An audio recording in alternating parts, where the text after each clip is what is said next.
Chandigarh speaks में आप सबका हार्दिक स्वागत है। और आज हमारा विषय आप सबके लिए एक बहुत ही खूबसूरत विषय और एक आशा से भरा हुआ विषय है, वो है जैविक खेती। जैविक खेती पे हमने बहुत से शोज किए हैं, लेकिन आज मैं चंडीगढ़ स्पीक्स में ख़ास तौर पे आपको एक छोटी सी क्रांति शुरू हुई है चंडीगढ़ में, उसके बारे में बताना चाहूँगी कि चंडीगढ़ में बहुत ज़्यादातर घर ऐसे हैं, क्योंकि ये प्लान्ड सिटी है, जहाँ छोटा छोटा सबके पास एक बगीचा होता है। तो आगे भी होता है और पीछे भी होता है। ये यहाँ के जो आर्किटेक्ट्स के जो रूल्स रेगुलेशंस हैं, उसके तहत ये आवश्यक रहता है हर किसी के लिए कि अपने घर के आगे भी आपको जगह छोड़नी है और पीछे भी। तो छोटे से छोटे घर में भी एक बगीचा होगा, और बड़े घरों में तो बहुत बड़े बड़े बगीचे हैं। तो यहाँ पर चंडीगढ़ में एक शुरुआत हुई कि सभी लोग मिलके ज़्यादा से ज़्यादा लोगों को इसके अंदर जोड़ रहे हैं, जो अपने घर के पिछवाड़े में जैविक कर रहे हैं। जैविक खेती में वो अपनी सब्जियां उगा लेते हैं, अपनी ज़रूरत की जो भी चीज़ें रोज़ाना ज़रूरत की हैं वो उगा लेते हैं। तो उससे उनको मार्केट में जाकर वो सब्जियां नहीं खरीदनी पड़ती, जिनके बारे में ये पक्का भी नहीं पता होता रासायनिक खाद का छिड़काव हो चुका है, कितने स्प्रेज हो चुके हैं और कितना पानी दूषित था जहाँ से ये सब्जियाँ उगी। बहुत सी सब्जियाँ भारत में गंदे नालों के पानी से उग रही हैं। सारा गुड़गांव इससे ग्रस्त है कि वहाँ आसपास जितनी सब्जियाँ उग रही हैं, सभी में दिल्ली का गंदा पानी जो बह रहा है वो उसमें उगती हैं। आप अंदाज़ा लगा सकते हैं कि वो आपके लिए कितनी खतरनाक सब्जियाँ। तो अपने आंगन में ही सब्जियों को उगाने की शुरुआत चंडीगढ़ में बड़े ज़ोर शोर से शुरू हुई है। एक सुखद अनुभव होता है इससे। एक बात जो आपको जानकर बड़ा आश्चर्य होगा, पंजाब की एक लड़की ने अपने इलाके में किया और अब वो काफ़ी तेज़ी से फैल रहा है। अमनजोत कौर, अमनजोत ने बहुत सी औरतों को इकट्ठा किया और उनको कहा कि अपने अपने आंगन में आप सब्जियां उगाएं जैविक। तो उसमें उसने उनको बड़ा अच्छा एक उदाहरण दे दिया कि अगर एक महिला ये 2 सब्जियां उगा रही है या पुरुष, तो दूसरी कुछ और उगाए, तीसरी कुछ और, कोई सिर्फ अदरक उगाए, कोई सिर्फ लहसुन उगाए, कोई सिर्फ गेहूं, कोई सिर्फ चावल।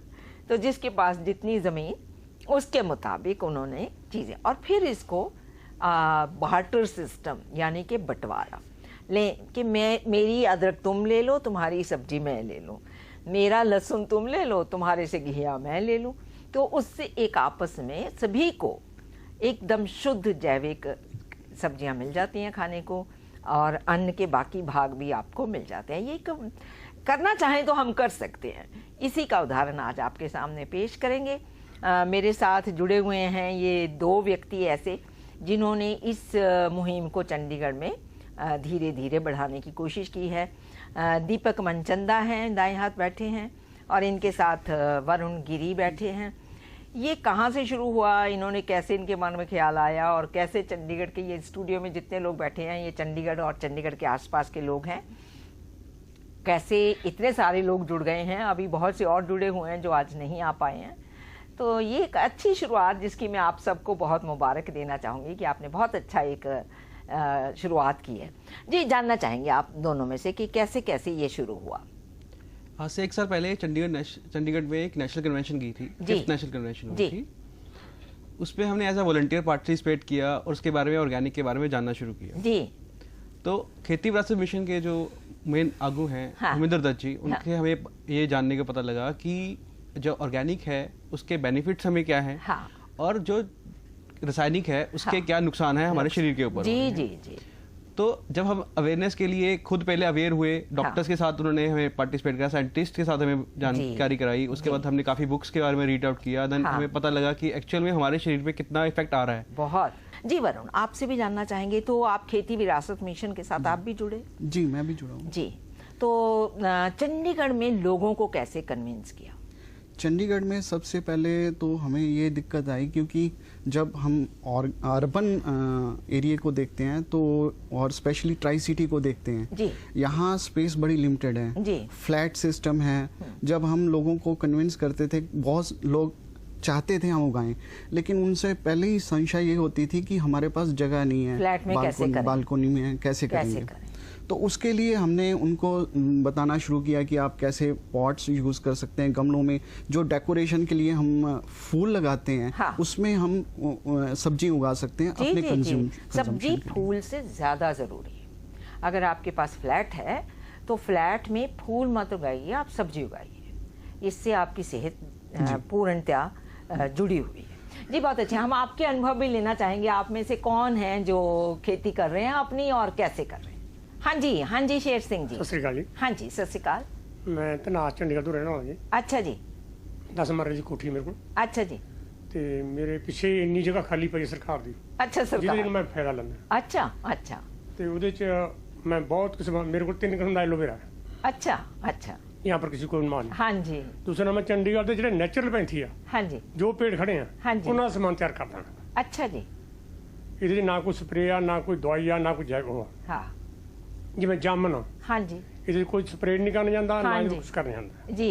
ਮੈਂ ਉਹਦਾ ਸਿਰਕਾ ਤਿਆਰ ਕਰਦਾ। ਉਹ ਵੀ 2 ਕਿਸਮਾਂ ਦਾ। अच्छा जी। ਇੱਕ ਤਾਂ ਸਿੰਪਲ, ਇੱਕ ਵਾਈਨ ਟਾਈਪ ਆ, ਉਹ ਇਸ ਤਰੀਕੇ ਸਨ ਸ਼ੇਡ ਦੇ ਨਾਲ ਤਿਆਰ ਕੀਤਾ ਹੈ। जी जी। ਤੇ ਜਾਮਨ ਦਾ ਸਿਰਕਾ ਹੋ ਗਿਆ, हाँ जी। हरड़ का सिरका हो गया, हरड़ का मुरब्बा हो गया, आमले का मुरब्बा जी। ये मैं सब आप करना। एक गल पूछनी है ਤੁਹਾਨੂੰ। हाँ। ਤੁਹਾਨੂੰ ਇਹ ਗਿਆਨ ਕਿੱਥੋਂ ਮਿਲਿਆ? ਇਹ ਮੈਨੂੰ ਕੁਝ ਅੰਦਰੋਂ ਮੈਨੂੰ ਧਿਆਨ ਹੈ। ਉਹਦਾ ਤੋਂ ਹੀ ਮੈਨੂੰ ਕਿਸੇ ਨੇ, ਇੱਕ ਮੇਰੇ ਭਾਈ ਸਾਹਿਬ ਉਰੇ ਬੈਠੇ ਆ ਦਵਿੰਦਰ ਜੀ, ਇਹ ਮੇਰੇ ਪਾਰਟਨਰ ਆ। ਅੱਛਾ ਜੀ। ਅਸੀਂ 2 ਜਣੇ ਮਿਲ ਕੇ ਕਰਦੇ ਹਾਂ। ਵਾਹ ਵਾਹ ਵਾਹ। ਮਤਲਬ ਅਸੀਂ ਇਸੇ ਤੱਕ ਵੀ ਗਾਰੰਟੀ ਲੈਂਦੇ ਆ, ਕਿਸੇ ਨੂੰ ਕੋਈ ਵੀ ਬਿਮਾਰੀ ਆ, हाँ। ਅਸੀਂ ਉਹਨੂੰ ਰਾਜੀ ਕਰਾਂਗੇ। अच्छा अच्छा, वाह, नेचुरल पैंथी नाल। बहुत अच्छा, बहुत। हाँ जी, आपके पार्टनर जो हैं उनसे भी सुने हम जी। तो आप इनके पड़ोसी हैं? नहीं जी, मैं थोड़ा लग रहा ना। अच्छा, मिलके आपस मिलके विचार करके कोई रिसर्च करनी है कुछ नेचुरोपैथी से। हाँ। होम्योपैथिक, आयुर्वैदिक, फ्लावर थेरेपी, बायोथेरेपी। अच्छा मैं सारा। अच्छा जी। ते तुसी मतलब कि काम वैसे की कर दे हो कि यही कर दे हो?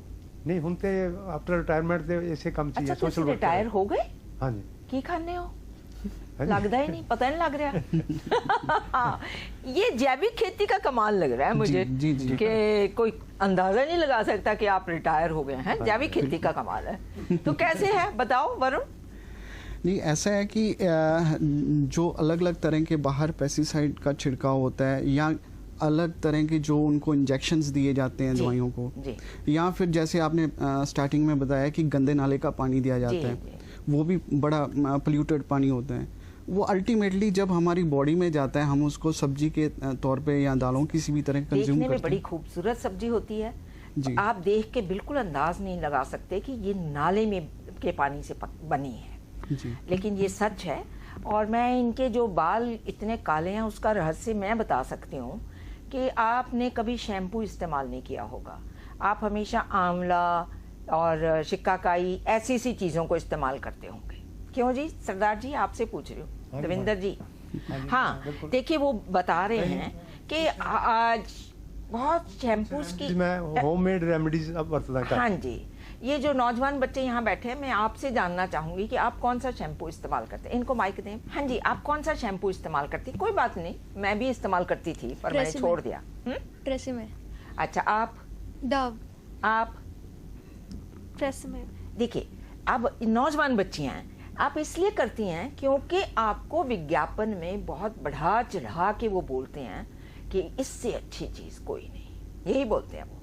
और हमने भी बहुत साल उसको इसी भुलावे में इस्तेमाल किया। लेकिन फैक्ट ये है कि जितने भी शैम्पूज हैं सब झूठ बोलते हैं विज्ञापन में, क्योंकि कोई भी शैम्पू दुनिया का ऐसा नहीं है जो आपके बालों को सेहत दे सके। सेहत देने वाली चीजें हैं आंवला, शिकाकाई, हरड़, रीठा, ये हाँ जी रीठा, ये हैं जो आपके सचमुच शक्ति देते हैं आपकी जड़ों को, और आपके बाल कभी भी जल्दी सफेद नहीं होते। ये जैविक खेती के कमाल जो है ना, ये कारण ये है कि ये हम भूलते चले गए। जो धरती प्रकृति जो पैदा करती है, सच सिर्फ वही है। और अब उसमें प्रकृति में हम लोगों ने जाके रासायनिक खादें डाल के उसे दूषित किया है। हमने पानी को दूषित किया है। हमने अपने जब पानी नहीं मिला तो नालों का पानी यूज करके दूषित किया है। जो कुछ किया इंसान ने किया। इसके ऊपर आपकी टिप्पणी? ये आप बिल्कुल सही कह रहे हैं कि जो कुछ किया हमने किया। जैसे जैसे जनरेशन बढ़ी, सिर्फ हमें एक ऐसी चाहिए थी कि हमारा सारा काम फटाफट हो जाए जी। मल्टीमीडिया के आने से हमें ये रहा कि हमें बहुत सी सहूलियतें मिल गई हैं। हाँ, रेडीमेड शैम्पू, छोटी सी एग्जांपल है टूथब्रश की है। पहले हम नमक क्या करते थे, साथ में डाल के तेल, सरसों का तेल डाल के नमक करते थे, दातुन करते थे, तो हमें मना कर दिया गया कि ये चीज ठीक नहीं, पेप्सोडेंट करना शुरू कीजिए। और आजकल विज्ञापन आ रहा है कि आपके पेप्सोडेंट में नमक है। हाँ, ये तो बातचीत बहुत रुचिकर है, पर मुझे इजाजत दीजिए कमर्शियल ब्रेक की, जल्द वापस लौट के इसी को आगे चलाएंगे।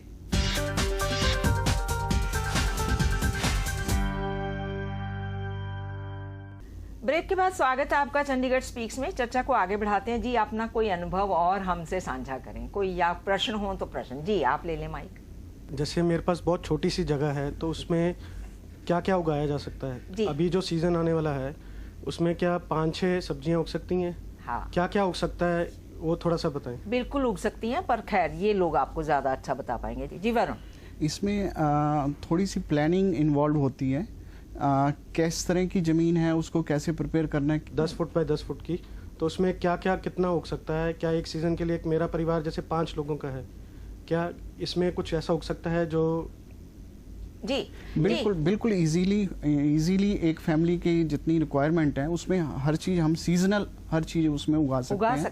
सिर्फ हमें उस जो एरिया है उसको प्लान करना पड़ेगा। हाँ। कितना एरिया किस सब्जी को देना है, कितना एरिया किस सब्जी को देना है। और जैसे ये कि गोबर की खाद का इस्तेमाल करके उसको पहले तैयार करना। उसका कोई टेक्निकल प्लान होता है कि कैसे सूरज की रोशनी कहाँ पे कितने स्क्वायर फुट में कितना क्या उगाया जाए? जी ऐसे है कि आपके एरिया के हिसाब से, अगर आपका फ्लैट सिस्टम है और आपके पास एक कंक्रीट एरिया है 12 बाय 10, आप देखेंगे अगर रोशनी कितनी है और उसमें कितना हाइट है, तो उस हिसाब से आप ब्लैंक्स में अपनी सब्जी को उगा सकते हो। सबसे हम कहते हैं, सबसे पहले जब भी वर्कशॉप हम करवाते हैं चंडीगढ़ के अंदर, ट्राई सिटी के अंदर, तो हम ये कहते हैं कि सबसे पहले आप ग्रीन वेजिटेबल्स को लगाना शुरू कीजिए। हाँ। क्योंकि ग्रीन वेजिटेबल्स एक ऐसी वेजिटेबल्स हैं जिसके सबसे ज्यादा स्प्रे होता है। हाँ। और ऐसे ही है कि पेस्टिसाइड स्प्रे होता है और शाम सुबह ही आपके पास प्लैंक्स का इनका अर्थ था कि अगर आप बनवा लें वो नीचे, फिर उससे ऊपर, फिर उससे ऊपर, ऐसे बेंच लगा लेंगे तो ज़्यादा गमले आ जाएंगे। ज़्यादा गमलों में आप ज़्यादा चीज़ें होंगे। वैसे आश्चर्यजनक बात यह है कि सिर्फ एक पौधा टमाटर का आप गमले में लगाएं, जिस गमले में पर्याप्त मात्रा में खाद हो, वो एक गमला भी आपको कम से कम 20 किलो टमाटर दे के जाएगा जी। और कोई अपना, हाँ जी, उनको दे देंगे आप। इंद्रजीत सिंह, मैं जीरकपुर से। मैं गार्डन किचन शुरू की है जी। मैनू पहले मैं सोच रहा भी किस तरह करा। हाँ जी। कोई लिंक नहीं मिल रहा सी। हाँ जी। पंजाब स्पीक ते प्रोग्राम देखा, फिर अच्छा ਤੁਸੀਂ ਮੇਰੇ ਪ੍ਰੋਗਰਾਮ ਤੋਂ ਦੇਖ ਕੇ ਸਿੱਖਿਆ? जी मैं YouTube ਤੇ ਵੀ मैं ਤੇ ਧੰਨ ਹੋ ਗਈ। मैं सर्च ਕੀਤੀ YouTube ਤੇ जी। हाँ जी। और उस तो बाद मैनू कुछ किर नजर आई भी कुछ कि तू किहदे नाल लिंक करिए, किस तरह करदे। फिर बहुत अच्छे दीपक जी है, बहुत अच्छे। फिर ਇਹਨਾਂ ਨਾਲ ਮੁਲਾਕਾਤ ਕੀਤੀ ਆਪਣਾ ਕਿਸਾਨ ਭਵਨ ਜੀ। ਜੀ ਤੇ ਹੁਣ ਮੈਂ ਉਗਾ ਰਿਹਾ ਆਪਣੇ ਘਰ ਤੇ ਸ਼ੁਰੂ ਕੀਤੀ ਹੈ ਮੈਂ ਜੀ। ਔਰ ਮੈਨੂੰ ਕਾਫੀ ਮਜ਼ਾਕ ਵੀ ਸਹਿਣਾ ਪਿਆ ਲੋਕਾਂ ਦਾ ਜੀ। ਲੋਕੀ ਤਾਂ ਕੁਛ ਨਾ ਕੁਛ ਕਹਿੰਦੇ ਰਹਿੰਦੇ ਨੇ, ਆਪਾਂ ਲੋਕਾਂ ਦੀ ਗੱਲਾਂ 'ਚ ਨਹੀਂ ਆਣਾ, ਅਸੀਂ ਆਪਣੀ ਸਿਹਤ ਵੱਲ ਦੇਖਣਾ ਹੈ। ਨਹੀਂ, ਘਰਦਿਆਂ ਨੂੰ ਕਹਿ ਰਹੇ ਸੀ ਜੀ ਵੀ ਇਹ ਪਤਾ ਨਹੀਂ ਕੀ ਕਰ ਰਿਹਾ। ਮੈਂ ਕਿਹਾ ਲੋਕ ਮਜ਼ਾਕ ਕਰ ਰਹੇ ਆ, ਇਹਦਾ ਮਤਲਬ ਮੈਂ ਸਹੀ ਕਰ ਰਿਹਾ ਹਾਂ।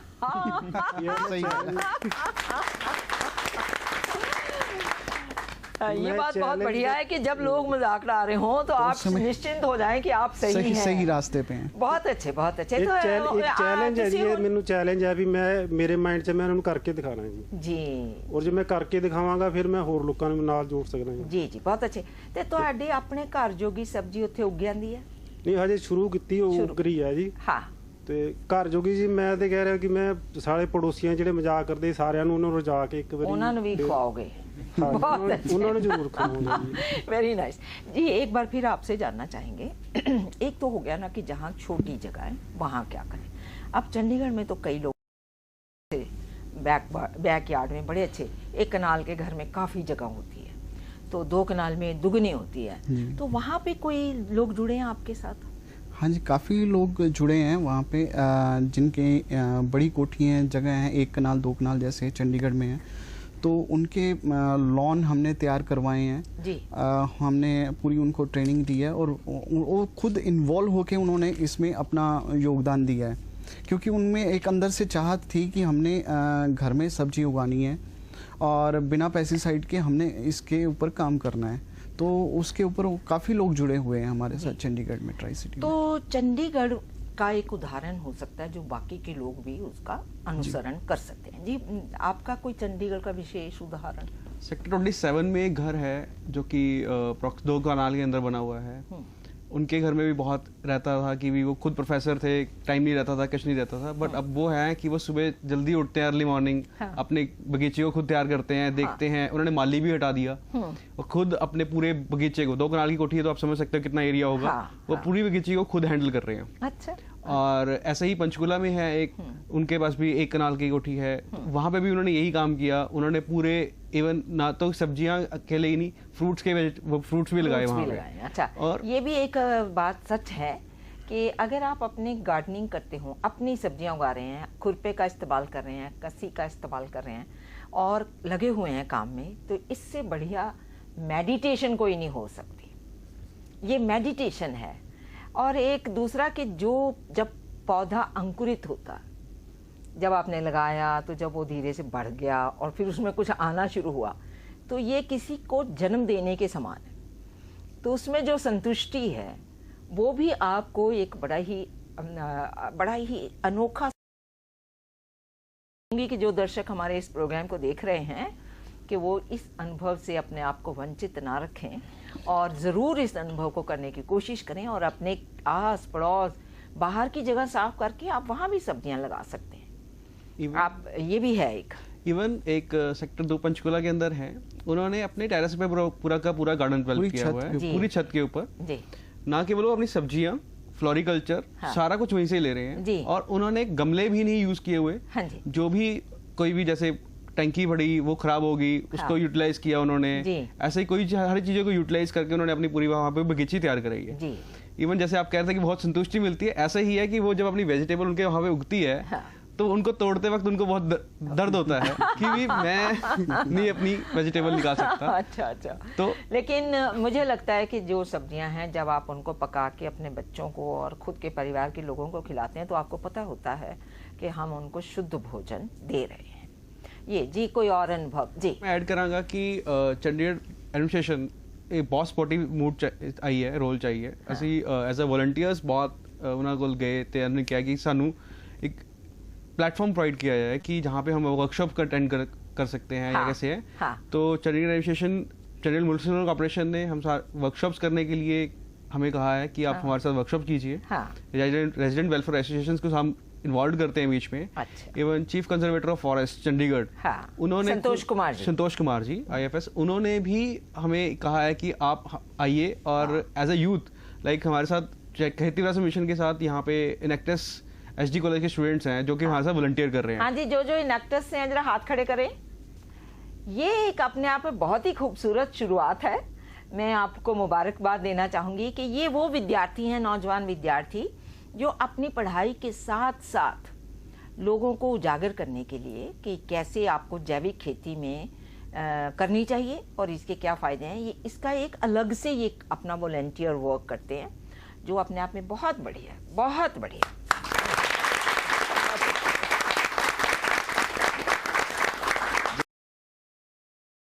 मैं जी दीपक जी ਨੂੰ ਪੁੱਛਣਾ ਚਾਹਾਂਗਾ ਕਿ ਸਾਡਾ ਇੱਕ ਖੇਤੀ ਵਿਰਾਸਤ ਮਿਸ਼ਨ ਬਣਿਆ ਹੈ ਤੇ ਜਦ ਇਹਦੇ ਨਾਲ ਕਾਫੀ ਲੋਕ ਜੁੜ ਰਹੇ ਆ, ਕੀ ਅਸੀਂ ਮਤਲਬ ਉਹ ਨਹੀਂ ਕਰ ਸਕਦੇ ਕਿ ਗਵਰਨਮੈਂਟ ਤੇ ਪ੍ਰੈਸ਼ਰ ਪਾਈਏ ਕਿ ਇਹ ਜੋ ਜ਼ਹਿਰ ਪਾਇਆ ਜਾ ਰਿਹਾ ਇਹਨੂੰ ਬੰਦ ਕਰੇ, ਵੀ ਅਸੀਂ ਵੋਟ ਉਹਨੂੰ ਕਰਾਂਗੇ जो गवर्नमेंट इसਨੂੰ ਬੰਦ करेगी। इसके बारे में मेरा अपना कि सरकार की तरफ हर चीज के लिए नहीं देखना चाहिए। लोग, आप पढ़े लिखे हैं, आपने खुद सीखा, तो जो बाकी पढ़े लिखे लोग हैं वो खुद सीखें ना, अपने बच्चों को जहर खिलाना है कि जैविक खिलाना है। अब सरकार हर किसी को जाके नहीं सिखा सकती कि आपको ट्रैफिक के नियम कैसे मानने हैं, कि आपको अपनी जैविक खेती करनी है कि नहीं करनी। हम सरकारों की तरफ बहुत ज़्यादा देखते हैं। आपको किसी ने नहीं सिखाया, कभी सरकार के कोई कानून ने नहीं सिखाया, आपने खुद सीख लिया। जो सीखना ये खुद ही सीखे हुए हैं, ये जो बैठे हैं सब खुद ही सीखे हुए हैं जी। और कोई? हाँ जी, आप ले। मैं एक एक्सपीरियंस शेयर करना चाहूँगा इसी बात से। घर में ही सब्जियां उगाई है, जैसे वो पूछे थे। हाँ, तो ज़्यादा एरिया नहीं है, बट उसी में हमने भिंडी और शिमला मिर्च और भिंडी उगी थी कि हमने आस पड़ोस में लोगों को दी है। जी जी जी, और एक ऐसी सब्जी हम इमेजिन नहीं कर पाए थे। एक ही पौधा आपको बहुत सारी भिंडी दे देता है। और अब इतना मैम, मेरे 5 ईयर का लड़का है, बेटा है, वो सुबह सुबह खुद ही पाइप लेके वाटर प्लांट, और उसको इतनी खुशी होती है। आपसे सीख लिया उसने। हाँ जी। तो यहाँ सरकार की जरूरत तो नहीं है। ये जो चीज ये तो आपको ज्ञान लेना होगा और अपने परिवार को देना होगा। ये इसी चीज की एक बड़ी अच्छी खूबसूरत चीज है कि जब हम घर में अपनी बगीची में पौधे उगाते हैं तो उनके साथ जो हमारा लगाव है वो हमें नेचर और सृष्टि को समझने में हेल्प करता है। और इसके साथ साथ जो आजकल नई जनरेशन है, छोटे बच्चे जैसे भाई साहब ने बताया, उनको समझ आती है कि पेड़ों से हमारा क्या नाता है। वो जो इमोशनल अटैचमेंट है वो आपको कहीं नहीं मिलेगी। बहुत से जगह पे हमने ऐसा भी नोट किया है कि अगर बच्चों को पूछा जाए कि एप्पल कहाँ से आता है, अंकल से, रेडी से, शॉप से, दूध कहाँ से आता है। मैं भी बहुत से ऐसे बच्चों को जानती हूँ जिनको ये नहीं पता था आलू कैसे उगता है, तो उन्होंने कहा पेड़ पे उगता है। तो एक बार फिर इजाजत दीजिए एक कमर्शियल ब्रेक की।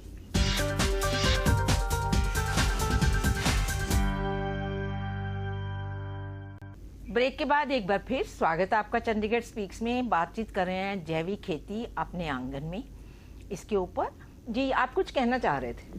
हाँ जी, हमने जब देखा कि सब ऑर्गेनिकली कितना अवेयर हो रहे हैं, या सब इतनी एक लेयर शुरू हो गई है कि सब ऑर्गेनिक को ऑप्ट करना चाहते हैं, पर क्या कर रहे हैं, किसी को नहीं अवेलेबल हो रहा, क्या हो रहा है। तो वैसे ही इनएक्टिस में हमारे सीनियर्स ने एक प्रोजेक्ट शुरू किया जिसमें उन्होंने डायरेक्टली जो फार्मर्स अपने फार्म पे ऑर्गेनिकली उगा रहे हैं उनकी एक मंडी इधर लगवाई चंडीगढ़ में, ट्राई सिटी में, ताकि लोगों को ढूंढना ना पड़े। और रिलायबिलिटी का पंगा होता है कि कैसे कि कहाँ से रिलायबल है या नहीं है, कि हमें फिर से पागल तो नहीं बनाया जा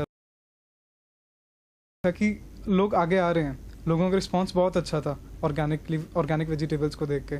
तो फिर हमने सर्वे किया कि कितने % लोग वो मतलब अपने घर पे किचन गार्डनिंग करने के लिए रेडी होते हैं। अच्छा। 100% लोग खुश हुए आइडिया से। अच्छा। बट 70% लोग थे कहते कि हाँ, हम अपने गार्डनर को बोल देंगे, वो आके लगा जाएगा। मतलब सिर्फ 30% थे जो सिर्फ अपने हाथ से कुछ करने की कोशिश कर रहे थे। फिर हमने, चलिए, अगर आपने अपने माली से भी करवाना है तो कोई पाप नहीं है, लेकिन माली को भी ज्ञान देना पड़ेगा। माली को ये तो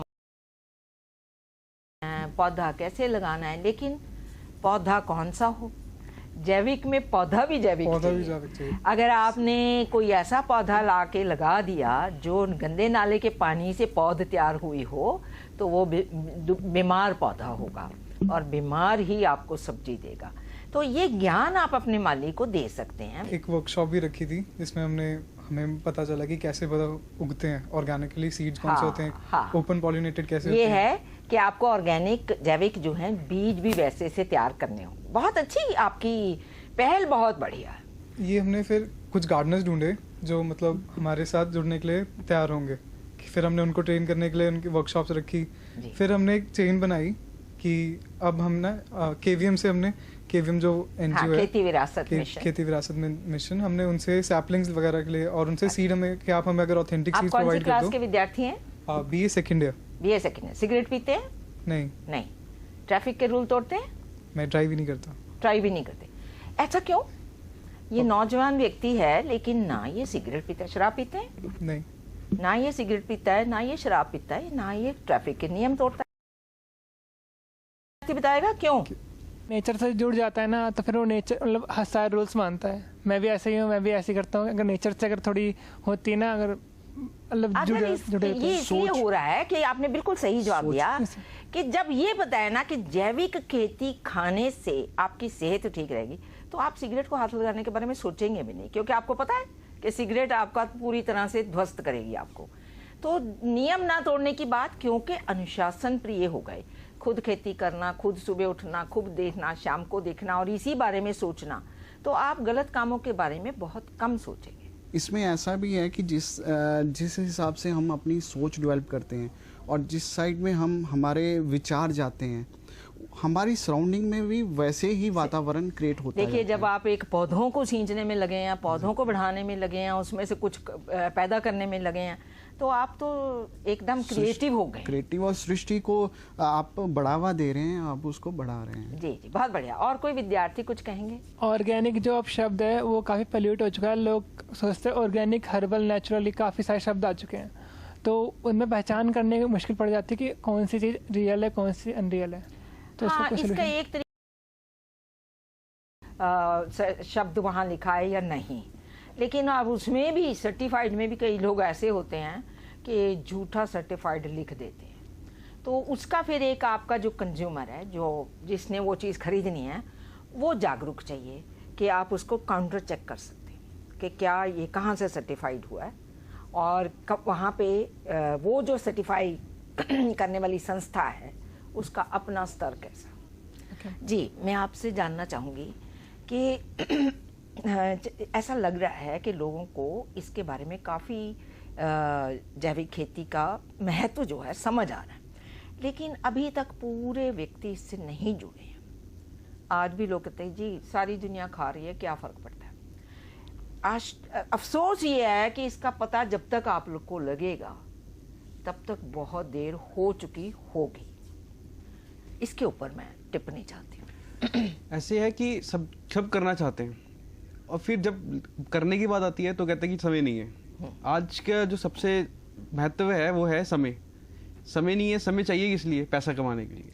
और जब हम सब के लिए आप कमा रहे हो, आप खाने के लिए कमा रहे हो और उसके लिए आपके पास समय नहीं है, तो फिर वो एक ना तो जवाब दे पाते हैं और ना ही कुछ कह पाते हैं। जो कॉर्पोरेट सेक्टर में लोग काम करते हैं, बड़ा अच्छा जवाब दिया आपने। उनकी सैलरीज होती हैं बहुत बड़ी बड़ी। कई लोगों की तो सैलरी 5 करोड़ सालाना है, किसी की 7 करोड़ सालाना है, किसी की 1 करोड़ सालाना है, किसी की 50 लाख 60 लाख, ऐसे अच्छी अच्छी सैलरीज हैं। लेकिन वो खाते क्या हैं? खाते वो बिल्कुल या तो फास्ट फूड खा रहे हैं, अपने बच्चों को भी फास्ट फूड खिला रहे हैं, या वो बस महंगे महंगे रेस्टोरेंट्स में जाते हैं 5 स्टार 7 स्टार में और वहाँ बैठकर खाने खाते हैं। मैं आपसे वरुण चाहूँगी जानना कि 5 स्टार में जो खाना या 7 स्टार में जो खाने मिलते हैं उनकी क्या गारंटी है? एक्चुअली देखा जाए तो उनकी कोई गारंटी नहीं। सिर्फ जो फ्रंट पे सर्विंग है वही डिफरेंट होती है, सुंदर होती है, आपकी प्लेटें सुंदर होंगी, आपका टेबल सुंदर होगा, आपका जो डाइनिंग हॉल होगा सुंदर होगा, लेकिन अंदर क्या होगा? मैं आपको एक छोटा सा उदाहरण देना चाहूँगी कि किसी भी 5 स्टार होटल में या किसी भी 7 स्टार होटल में आप जो भी सैलेड ऑर्डर करते हैं, आपने कभी भी देखेंगे वो कभी कड़वा नहीं होता और कभी भी वो बेस्वाद नहीं होता। कभी किसी ने जानने की कोशिश की क्यों?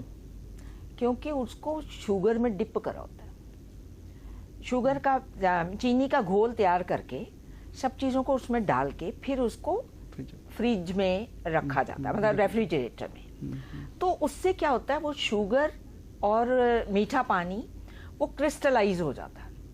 क्रिस्टलाइज होने से वो एकदम करारा, क्रिस्पी और मीठा, और आप सोचते हैं कि वाह क्या बढ़िया खीरा है, क्या बढ़िया टमाटर है। पर अगर आप शुगर पे कंट्रोल कर रहे हैं तो समझ लीजिए कि आपने घर बीमारी लेकर आ रहे हैं, बढ़ा कर आ रहे हैं। और अगर शुगर पे कंट्रोल नहीं करें, मान लीजिए आप डायबिटिक नहीं हैं, तो आपने शरीर में एक्स्ट्रा शुगर डाल रहे हैं, कहीं कोई चेक नहीं है। सिमिलरली उनकी सब्जियां कहाँ से आती हैं उनका आपको नहीं पता। तो कहीं भी किसी भी रेस्टोरेंट में आप जाइए, ट्रांस फैट्स वाला खाना होता है। कोई बताएगा मुझे ट्रांस फैट्स क्या होते हैं? एनी विद्यार्थी, कोई विद्यार्थी बताएंगे ट्रांस फैट्स? अच्छा, देखिए इनका कोई कसूर नहीं है, इनको पता भी नहीं है कि ट्रांस फैट्स क्या होते हैं। पर मैं आपको ट्रांस फैट्स के बारे में बताना चाहूँगी, खास तौर पे मेरे नौजवान विद्यार्थी जो यहाँ हैं, कि जब भी कोई तेल पकता है, चाहे वो रिफाइंड ऑयल हो, सरसों का तेल हो या कोई भी तेल हो, जैसे ही उसमें हीट लगती है, हीट, चूल्हे की हीट, उसके अंदर ट्रांस फैट्स बनने शुरू हो जाते हैं। ट्रांस फैट्स में कन्वर्ट होता है आपका ऑयल, तो वो उसमें 100-200 ट्रांस फैट बन गए। फिर आपने उसमें से अपना पकौड़े तले और निकाल लिए, फिर आपने दूसरी बार उसमें डाले, तो वो ट्रांस फैट्स 200 की जगह 400 हो जाएंगे। तीसरी बार डाले तो 400 की जगह 800 हो जाएंगे। तो ट्रांस फैट्स आपके शरीर में कैसे काम करते हैं, ये आके जाके आपके हृदय में, दिल के अंदर और छोटी छोटी जो नसें हैं आपके शरीर के अंदर, वहाँ पर बैठना शुरू हो जाती हैं और उनको ब्लॉक करते हैं। यहाँ से आपको हार्ट की प्रॉब्लम, ट्राइग्लिसराइड्स की प्रॉब्लम, बहुत सी बीमारियां हैं जो ट्रांस फैट्स की वजह से होती है। अगर आप अपनी दादी परदादी, नानी परनानी के टाइम का देखेंगे तो बहुत थोड़ी सी चीज़ डाल के उसमें, या कई बार सिर्फ पकाते ही थे पानी में, और उसका कारण यही होता था कि किसी भी तरह के ऑयल का ऐसे गर्म करके इस्तेमाल नहीं करते थे, ऊपर से देसी घी डालते थे, तो वो ट्रांस फैट में कन्वर्ट नहीं होता, या मक्खन डालना। लेकिन जब आप गर्म करते हैं किसी भी तेल को, आप जिस भी रेस्टोरेंट में खाना खाते जाते हैं, मैं गारंटी से कह सकती हूँ भी कोई भी ऐसा रेस्टोरेंट नहीं होगा जो आपको ताज़ा बना के देता होगा। सब कुछ रेफ्रिजरेटर्स में पड़ा होता है, आपको गर्म करके देते हैं। जितनी बार गर्म करते हैं उतनी बार trans fats double, triple, 4 times हो जाते हैं। तो ट्रांस फैट्स इतने खतरनाक हैं। जब हम अपनी जैविक खेती से सब्जी बनाते हैं तो वो उसमें कोई ट्रांस कम से कम।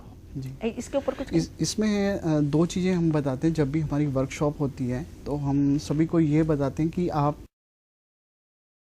अवॉइड करें जो रेस्टोरेंट, जैसे आप एग्जांपल बताई है, या कहीं भी फास्ट फूड है, इनको अवॉइड करें। जितनी प्रिपरेशन होनी है घर पे करें जी। और दूसरा जो चीज़ है वो ये बताते हैं कि आप जितना कुकिंग वेसल्स हैं उनमें भी उतना ही ध्यान देने की जरूरत है कि आपका खाना किस चीज़ में पक रहा है। बहुत बढ़िया। एक बार फिर आपसे इजाज़त लूंगी एक कमर्शियल ब्रेक की, जल्द वापस हाजिर होते हैं।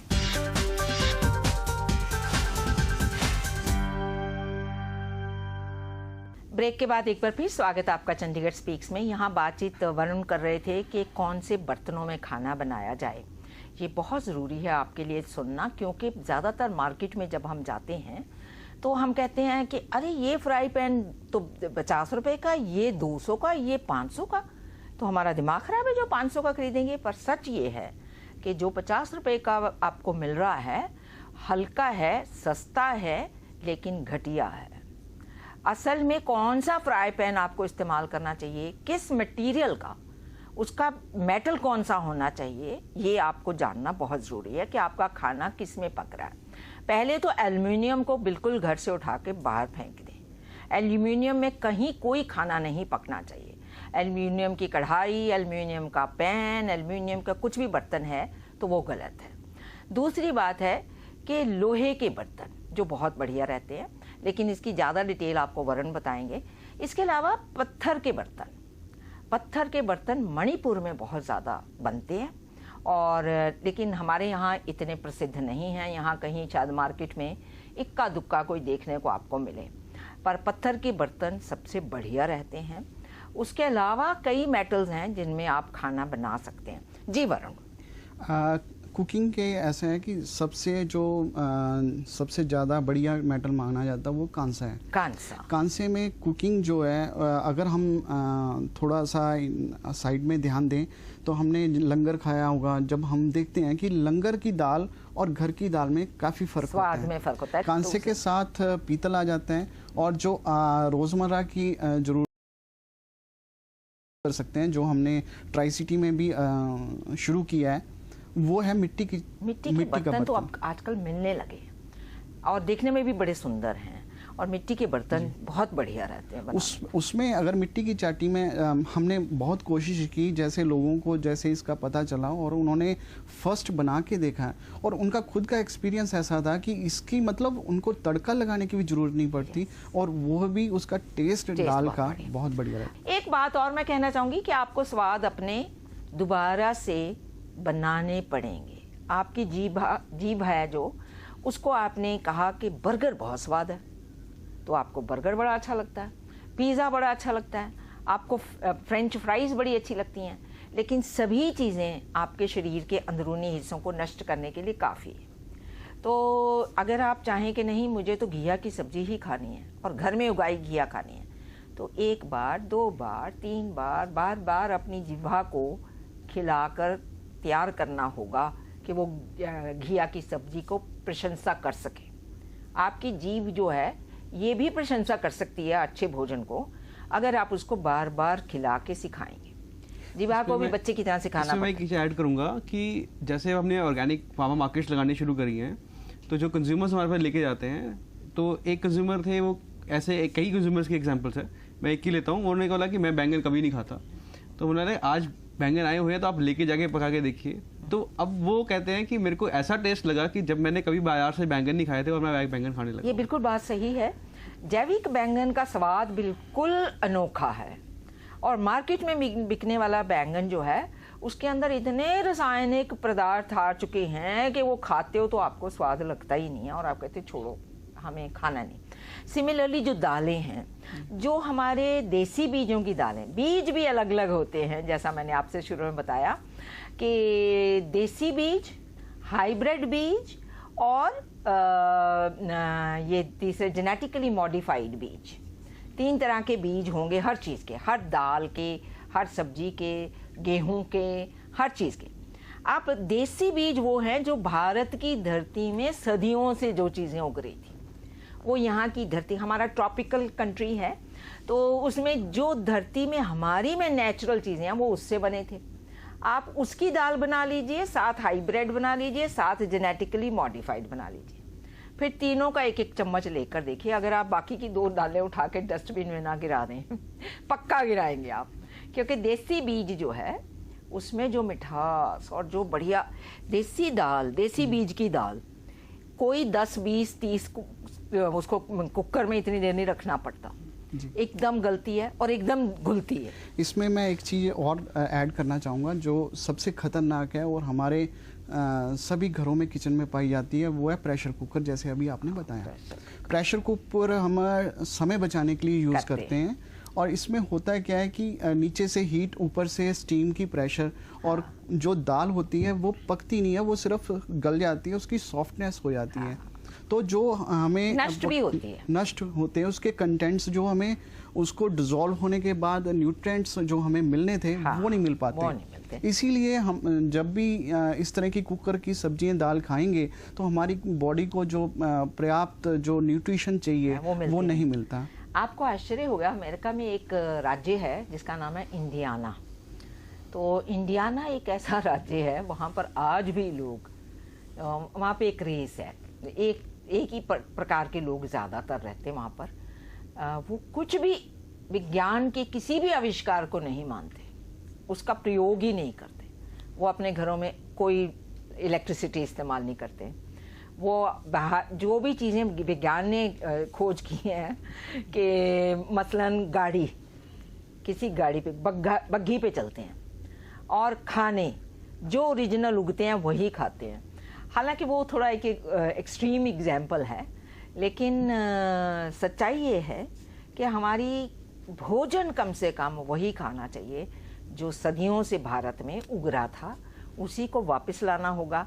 बहुत से भारत में इस समय कुछ संस्थाएं सिर्फ देसी बीज बचाने में जुटी हैं, और उन्होंने जगह जगह अपने सेंटर खोले हैं जहाँ पे कोई पैसे नहीं लेते वो देसी बीज लेने के। वो कहते हैं आप 1 किलो ले जाओ, फिर इसको उगाओ, इसमें से 4 किलो हमें वापस करके जाओ। वो आप पे विश्वास करके चलते हैं। तो बहुत बढ़िया कुछ कहना चाहिए। पहले हमें भोजन श्रृंखला को समझना पड़ेगा जी, कि हमारी भोजन श्रृंखला है क्या, हमें क्या खाना चाहिए, क्या नहीं खाना चाहिए, कब खाना चाहिए, कब नहीं खाना चाहिए। जी जी, क्योंकि आज के मॉडर्न लाइफस्टाइल के अंदर हम ये सब चीजें भूल गए हैं। वो चीजें हमारे, ये चीज कोई नई तो है नहीं जो हमने इजाद की है या क्या है, ये सारी हमारे लाइफस्टाइल, पुराने जो लाइफस्टाइल थे, जो हमारे पुराने बुजुर्ग थे, उनसे ही आई हुई है। लेकिन अब ये चकाचौंध ने ये रात के 2 बजे तक तो आप फेसबुक पे बैठे होते हैं या ट्विटर पे बैठे होते हैं, तो खाना तो 2 बजे फिर भूख लगेगी, फिर आप उस समय कहोगे जो अवेलेबल है ब्रेड लगा लो। मक्खन में खूब सारा नमक होता है, तो वो नमक आपको मैं ताज़ा मक्खन दे दूं तो आप कहोगे तो स्वाद ही नहीं है, क्योंकि आपको बेस्वाद चीज़ खाने का स्वाद पड़। कुछ कहेंगे सुशांत?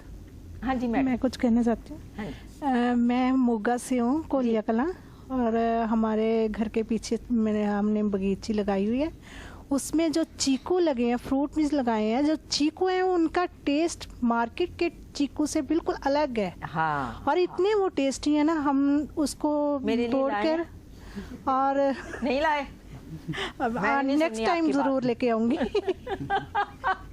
हाँ जी, हाँ जी। उसको हम न्यूज़पेपर में 2-3 दिन के लिए रख देते हैं और इतने मीठे रखते हैं और इतने टेस्टी बनते हैं। कोई भी देसी बीज से जो भी चीज उगाएंगे उसका स्वाद एकदम अलग होगा। हाँ जी, स्पेशली जो घिया है, जी जी, घिया जो मार्केट में घिया वो नहीं गलता, और जो हमारे घिया है वो 5 मिनट में बस गल जाता है, इतना टेस्टी। ये मेरी बेटी घिया नहीं लगते, धीमी आंच पे रख दीजिए बस ऐसे ये मेरी बेटी घिया नहीं खाती थी, लेकिन घर का घिया ये खाने लग गई।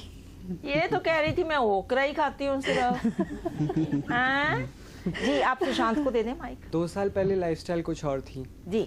अब जब से मैं खेती विरासत मिशन के साथ जुड़ा हूँ, उसके बाद मेरी लाइफस्टाइल ऐसी हो गई है कि बदल गई है। आप उदाहरण जोड़ के दीजिए, पहले क्या खाते थे, अब क्या खाते हैं? पहले 2 साल पहले जनरली मेरा जो मील होता था, मैकडॉनल्ड्स, पेप्सी वगैरह, कुरकुरे आते थे, चिप्स। आजकल जो मेरा मिड डे मील है, मतलब जो भी है वो है जो घर की सब्जी। मैंने घर में अपना लॉन में पूरा सब्जी, मेरे 10 एकड़ की ज़मीन है, सिर्फ उसमें 2 एकड़ में हमने घर बनाया है, बाकी सारा का सारा सब्जियाँ उगाई हुई। आप उनको मार्केट में भी बेचते हैं? मैम अभी मार्केट में नहीं बेचते, फिर हम सिर्फ अपने कंज्यूम के लिए रखते हैं, बाकी आस पड़ोस के लिए। इतनी नहीं खा सकते? इतनी नहीं खा सकते, आस पड़ोस के लिए देते हैं हम सबको। अच्छा, मेरे को अपने पड़ोस में जगह ले दो प्लीज। बिल्कुल मैम, बिल्कुल। मैं रहना चाहूंगी तुम्हारे पड़ोस में। यस मैम, जैविक सब्जियों के लिए। पक्का? या मैम। बहुत अच्छे। ये एक बहुत अच्छा उदाहरण है आपके लिए कि ये नौजवान विद्यार्थी, जैसा कि आजकल ज़्यादातर आप किसी भी जगह मार्केट में जाएं, जो खाने के रेस्टोरेंट हैं वो पूरे भरे होते हैं और ज़्यादातर उसमें नौजवान बैठे होते हैं। तो बहुत देखकर अफसोस होता है कि ये बच्चे बहुत ही गलत चीज़ें खा रहे हैं, और जितने फास्ट फूड जिस पे लिखा हो ज़्यादातर बच्चे वहाँ भागते हैं। लेकिन अफसोस कि ये फास्ट फूड्स आपके अंदर आपकी सारी शरीर की एक एक अंग को ये प्रभाव कर रहे हैं, और आपको 4-5 साल बाद, और उससे भी बहुत पहले आपकी निशानी आएगी कि आपका पेट बाहर आ जाएगा, और फिर धीरे धीरे आप ओबेसिटी के भी शिकार हो सकते हैं। अगर आप ओबेसिटी के शिकार नहीं होते हैं तो आपके अंदर आपके किडनीज, आपका लिवर, आपके पैनक्रियाज, आपकी हर चीज़ प्रभावित होगी, और आप एक बीमार व्यक्ति की तरह बाय द टाइम जब तक ये बच्चे 40 साल तक पहुंचेंगे ये बीमार व्यक्ति होंगे। तो ये ज़रूरी है कि हम इस बात को आज समझ लें कि हमें जैविक खाना खाना है, और इससे जितना हो सके घर में उगाना है, क्योंकि उससे अच्छी ऑथेंटिसिटी कोई नहीं। और दूसरा, एक अच्छे जागरूक ग्राहक बनना है, ताकि जो चीज़ मार्केट में लोग आपका उल्लू ना बना सके। और आपको, वैसे उल्लू तो बहुत बढ़िया जानवर होता है, क्यों कहते हैं उसको उल्लू बनाना, है ना? गधा भी इतना बढ़िया, बहुत इंटेलिजेंट होता है गधा। तो मैं अपने शब्द वापस लेती हूँ कि लोग आपको मूर्ख ना बना सकें। तो वो आपको चाहिए कि आप ऑर्गेनिक शब्द से प्रभावित ना हो, उसके बारे में श्योरिटी लें कि क्या ये सचमुच जैविक है या नहीं। उम्मीद है आपको हमारा आज का प्रोग्राम बहुत पसंद आया होगा। अगले हफ्ते एक और विषय लेकर मैं आपके सामने फिर से हाजिर होंगी। तब तक के लिए इजाज़त दीजिए।